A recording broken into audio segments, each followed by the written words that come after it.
Most people think Venus in Gemini is just about flirting and small talk. They are completely wrong, because what's actually happening right now has nothing to do with surface-level attraction. There's a message that's been circling around you, subtle, easy to ignore, almost too simple to take seriously, but it mattered more than it looked. If you catch it, everything that follows starts to take place faster than it should. And trust me, it comes with benefits.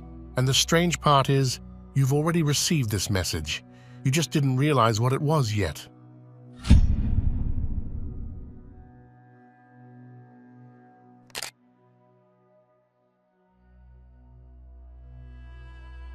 You go back to something you thought you were still part of. A plan, a conversation, a position, even a connection. And it's already moving without you. No explanation, no conflict, no clear moment where things ended. You've just been replaced. And on the surface, it feels off, like something slipped past you without permission. But this is the exact point where the shift reveals itself. Because what's actually happening isn't rejection, it's exposure.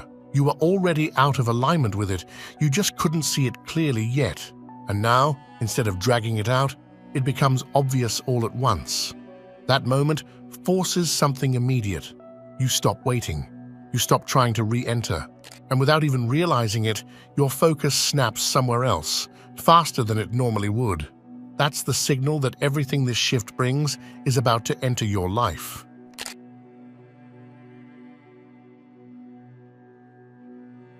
Everyone keeps calling Gemini inconsistent, distracted, all over the place. That's the surface view, and it completely misses what this energy actually does. Gemini governs the exact moment before something changes, not the build-up, not the aftermath, the split second where everything could go one way or another, and then it does. That's why it feels fast, because it is. It's not chaos, it's decision. And when Venus enters this space, it's not entering confusion, it's entering the point where things finally get decided. Conversations that have been going in circles stop looping. Situations that felt unclear suddenly move in one direction without warning. Gemini doesn't create uncertainty. It exposes the moment where uncertainty ends. That's why this energy can feel sharp. It doesn't drag things out to make you comfortable. People who've been hesitating, they choose. Connections that were unclear, they shift. Situations you kept revisiting, they close. Venus in Gemini doesn't give you more time. It gives you clarity you can't ignore.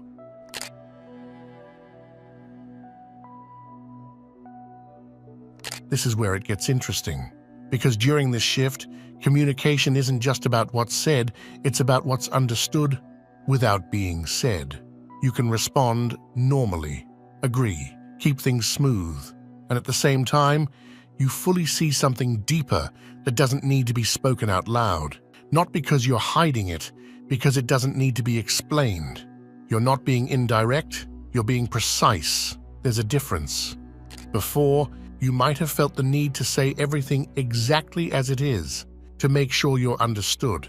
Now you realize not everything requires full expression to be real. You start choosing your words differently, not softer, just sharper. You say what's necessary, and you leave the rest untouched. And the strange part is, people still feel it. Clarity isn't always loud, sometimes it's what you choose not to explain. That's the twin nature showing up, not as contradiction, but as awareness.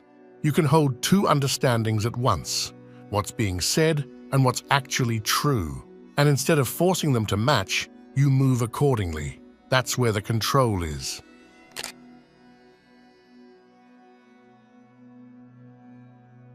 Right now, it's not about what people say once.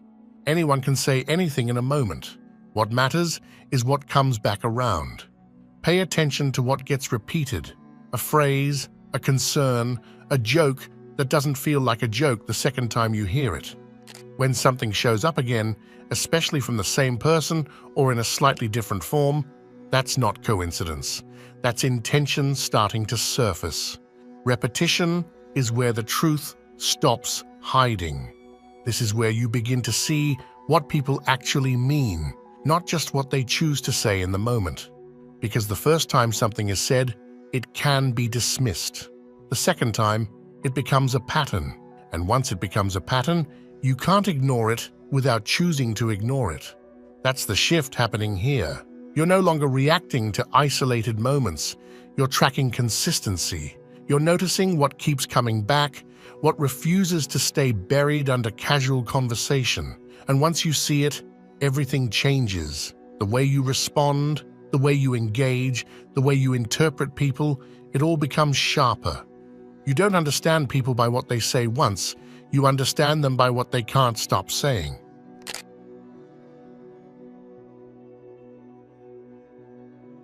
There's a reason why all of this feels more immediate than usual, and it comes down to something most people don't pay attention to. Mercury, the planet that rules Gemini, is already in Gemini right now. That means the space Venus is entering isn't neutral. It's already active, already moving, already filled with momentum. So when Venus steps into Gemini, it's not starting something from scratch. It's stepping into a situation that's already in progress. When Venus enters a sign that's already alive, nothing begins slowly. It continues instantly. That's why this doesn't feel like a gentle shift.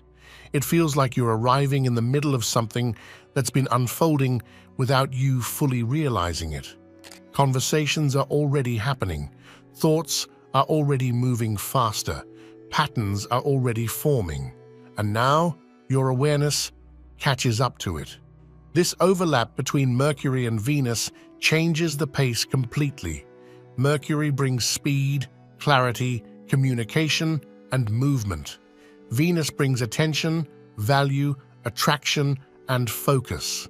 When both are operating in the same space at the same time, things don't just move, they connect quickly and start making sense faster than usual. You're not stepping into a new chapter, you're stepping into one that's already been written halfway. That's why realizations feel immediate. You don't spend time building up to them. They're already there, waiting for you to recognize them. It's like walking into a conversation that's already been going on, and within seconds, you understand exactly what's happening.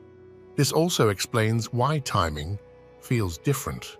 Things don't unfold gradually. They click. Moments that would normally take time to develop now happen quickly, almost like everything has been compressed into a shorter window. And because of that, your role becomes more active. You're not observing things from a distance, you're interacting with something that's already in motion. And now, I welcome you to today's comment. Today, it's okay to be kind to yourself and step back from responsibilities that isn't yours. There's something gentle about this. A lot of people carry things that were never meant for them, other people's expectations, problems, pressure, and over time, it starts to feel normal, even when it's draining you. But stepping back doesn't mean you're avoiding responsibility. It means you're recognizing what's actually yours and what isn't. And sometimes the kindest thing you can do for yourself is just that. Thank you for sharing this.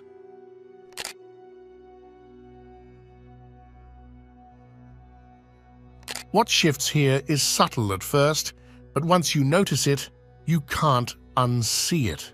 The way you experience attraction starts to change, and it doesn't follow the usual rules people expect. It's not about presence, it's not about intensity, and it's not even about how someone makes you feel in the traditional sense. It's about how someone makes you think. You start paying attention to things that normally wouldn't stand out. The way someone responds without hesitation, the way they connect ideas quickly, the way a single sentence can hold your attention longer than it should. It's not dramatic, but it's engaging, and that engagement becomes the pull. You're not drawn to people, you're drawn to the way their mind moves. That's why these connections can form so quickly. There's no long build-up, no slow emotional investment. It happens in a moment. You hear something, you catch something, and suddenly your attention is locked in. Not because it's overwhelming, but because it's interesting. And once your mind is engaged like that, It doesn't want to let go easily. You'll notice yourself replaying conversations, thinking about how something was said, picking up on details that would have gone unnoticed before. That's the new form of connection taking shape, not emotional depth in the usual sense, but mental stimulation that keeps pulling you back in. But the same rule applies in reverse. If that stimulation fades, if the interaction becomes predictable, repetitive, or empty, the connection doesn't slowly decline. It drops off almost instantly. There's no big emotional shift, no dramatic ending. It just stops, holding your attention. It's not about how strong the connection feels, it's about how long it keeps your mind engaged. And that can feel different if you're used to measuring connection through consistency or emotional attachment. Because here, the standard changes. You're not staying connected out of habit or comfort. You're staying because something continues to stimulate you. Once that stops, there's nothing forcing it to continue. That's why this period can feel fast, sharp, and slightly addictive at the same time.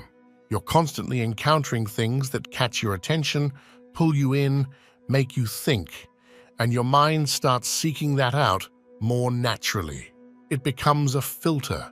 You start gravitating toward people, conversations, and environments that keep your mind active, and you quietly move away from anything that doesn't.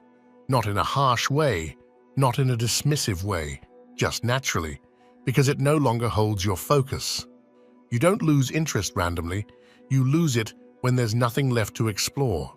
And once you recognize that, you stop forcing connections that don't meet that level. You don't try to make something feel engaging if it isn't. You simply move toward what is. That's the shift. Attraction becomes less about who someone is on the surface and more about how they think, how they communicate, how they keep your mind moving. And once that becomes your standard, everything else starts to feel quieter.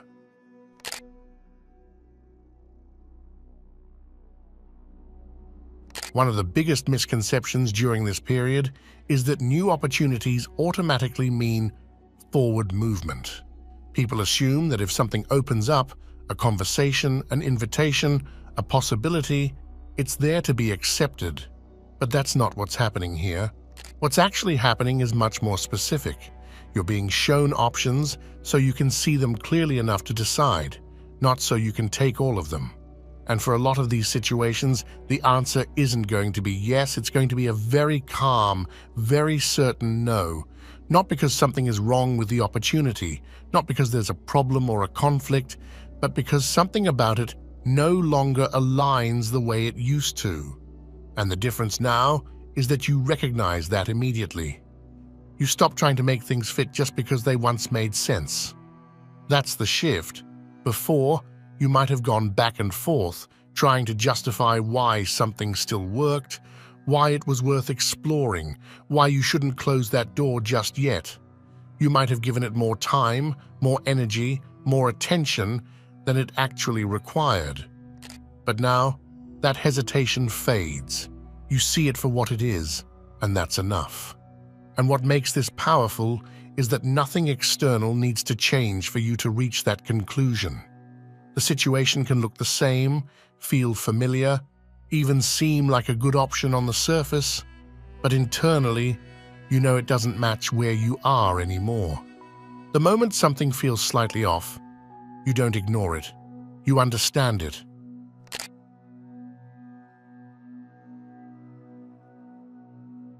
There's something happening right now that's easy to underestimate because it doesn't look important at first. It shows up in those quick, almost automatic responses, the yeah, sure, the okay, the why not. The things you say without really thinking, because in most situations, they don't carry much weight. But right now, they do, because nothing is staying small. You agree to something simple, and it doesn't just end there. It continues. It connects to something else. It opens a path that didn't exist a second before you said yes. And by the time you realize it, you're already moving in a direction you didn't consciously choose, but you did initiate. That's the difference. Every small agreement is a starting point, not a moment. And once you start noticing that, you begin to see how quickly things build from almost nothing. A casual conversation turns into an ongoing exchange. A small commitment turns into a situation that requires more of your time, your attention, your presence. It's not overwhelming, it's just fast. That speed is what makes this important, because when things move slowly, you have time to adjust, to step back, to rethink. But when things move like this, momentum takes over. And momentum doesn't ask if you're still interested, it just continues based on what you already agreed to. You don't always notice when something starts, but you always feel it once it's moving. So the awareness here isn't about becoming hesitant or overly careful. It's about being present in what you're agreeing to, recognizing that your words, even the casual ones, are setting things in motion. And once something starts moving, it naturally begins to shape itself. That's why you might find yourself in situations that feel bigger than how they started. Not because something went wrong, but because it was always going to expand from that initial point. The real shift is that you can see it happening now. You can feel when something has direction, even if it's subtle. You can sense when a small yes is actually the beginning of something more defined. And that gives you a kind of control that doesn't come from forcing outcomes. It comes from understanding how they begin.